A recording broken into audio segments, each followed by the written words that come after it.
Mari, mari. Oops. Apacha, pacha, apacha, pacha, apacha. Oh, game. Dati pa ko alam. Lubayag pa, yung gawin. Okay, okay. There. Kung hindi sila pumunta, hindi kakain si Mr. Ling. Mr. Ling, ayaw niyang pumunta doon sa peak home. Kasi yung katawan niya ay medyo nag-lie low dahil sa kanyang problema sa bladder. There. There. Punta kami kasi holiday today and tomorrow holiday ulit ng Hong Kong. There. Me and my sister will go and buy diaper for the old guy. There. The other two pauwi na sila. There. Punta kami sa welcome shop. Mag-close sila ng 10 yata. 10 o'clock or 10:30. There. Bili kami ng gamit ni Mr. Ling. Mag-isa siyang naiwan sa apartment. Then, hindi siya pwedeng maglakad kasi medyo iba yung klima. Medyo mahangin naman. Ang ganda-ganda doon. Yung blinking. There.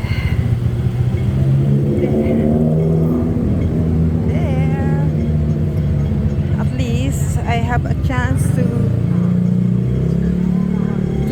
vlog.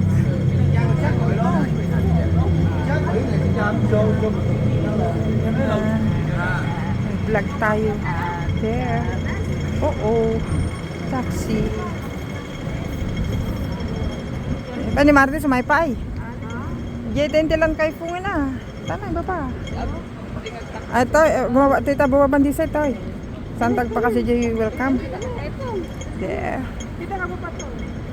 Yeah. Oh, bye-bye. See you tomorrow if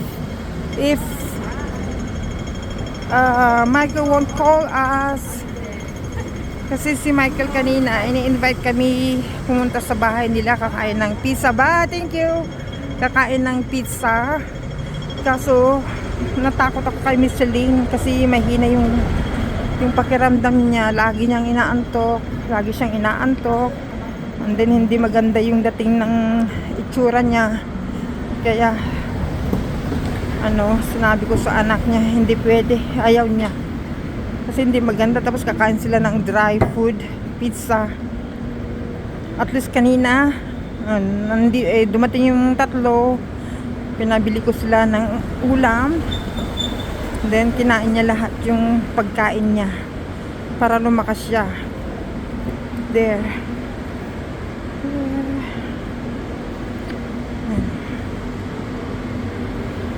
Hindi ako makapag-live kasi masikip yung bahay namin, saka may bisita kami. Hindi magandang tignan. There. Shout out mga viewers, mga solid supporter ng Team Kalingap. Please support natin si Kuya Bal Santos Matubang, Kalingap Rob, Ate Edna Vlogs, sa lahat ng mga Kalingap partners. Please support natin. Also, don't forget to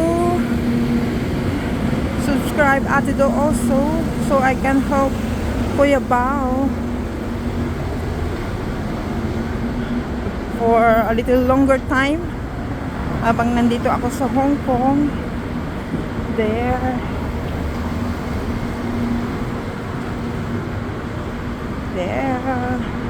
Sarap maglakad kasi medyo mahangin na.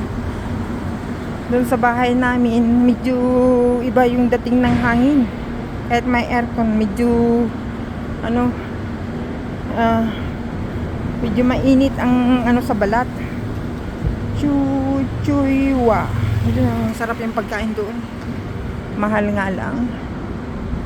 There. Pero at least, minsan-minsan, pwedeng magtikim there. Wellington Street. There. Bye! Thank you, Gloria! See you! There. Dito ka na. Diretso ka na. Ayan. Grandak. Ano, left side. Diretso. There. Naka-close na. Ang mga restaurant dito, 9 o'clock. Close na sila sa counter until 9:30.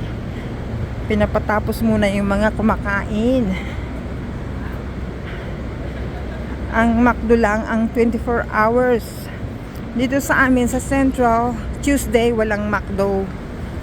After 12 o'clock, sarado ang McDo ng Tuesday. Sa ibang McDo, 24 hours. At least may 7-Eleven naman, may okay shop naman, mga maraming may pagkain.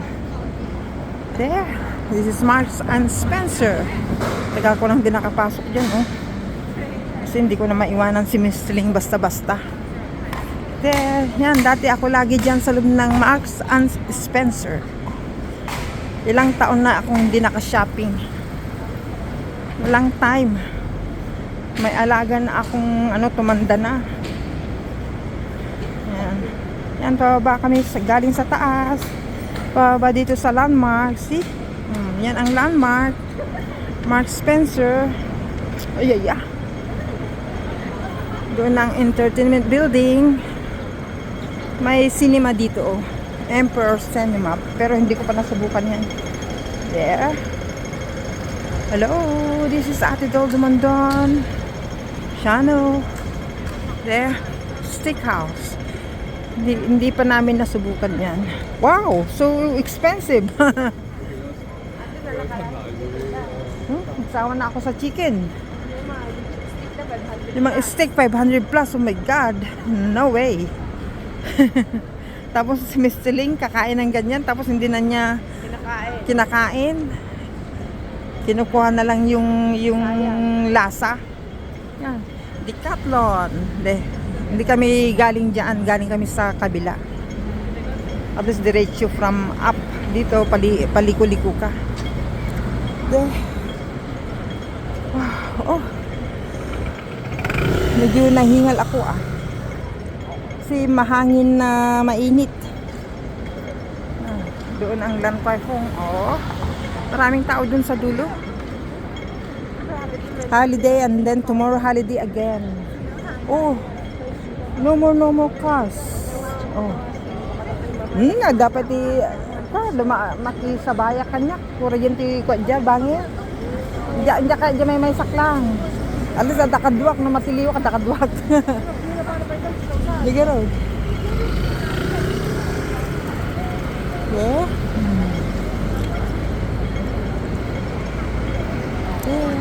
Hang Seng Bank. Dito kami sa Central na, sa Queens Road.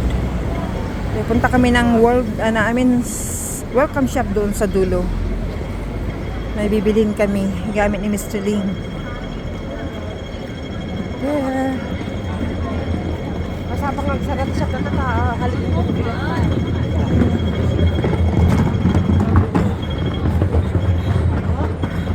Sarap maglakad pero mainit. 9 o'clock padre kita. Nakasaradan mga 8:30. Siyempre naman, lahat naman ng lugar nagsara ng, di ba sa Singapore 9 o'clock wala na lahat, pati restaurant sa Singapore 9 o'clock close na lahat. At least dito sa yung McDonald's nila sa Singapore hanggang 11 nung pumunta kami doon kasi si Mike mahilig ng McDonald's. Yan, Fairwood, yan ang restaurant namin. Yan yung Five Guys, oh. Super mahal yan. Per peraso ang order mo, per peraso, per order ang order mo dyan, hindi combo. Yung McDonald's. Kundi na lang ang tao, naglalakad kasi bukas, holiday ulit. Oh, bukas pa yung Lung Fung mo.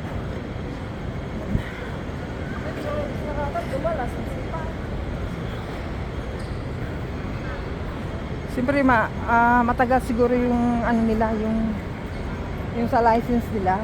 Kasi may ano kasi shop na yung oras mo lang. Yan, konti na lang ang tao naglalakad. Pasado alas 9 pa lang. Yan. Oh my God. Nakakapagod maglakad. Mainit sa paa. Yung legs. There, walang tao. There. Ha? Echo. Yung shoes nila dyan, oh my God, 2,000? Oh my God, no way. Punta na lang ako sa Dr. Kong.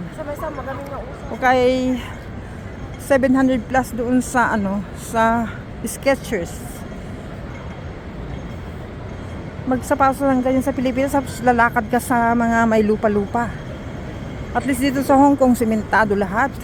Hindi basta-basta madumihan. Ito Sarah. There. Dito ang clinic ni Mr. Ling. Sa Crawford House. The mango, yan. Bago yan. Ilang beses na silang nagpapalit-palit ng mga shops dyan.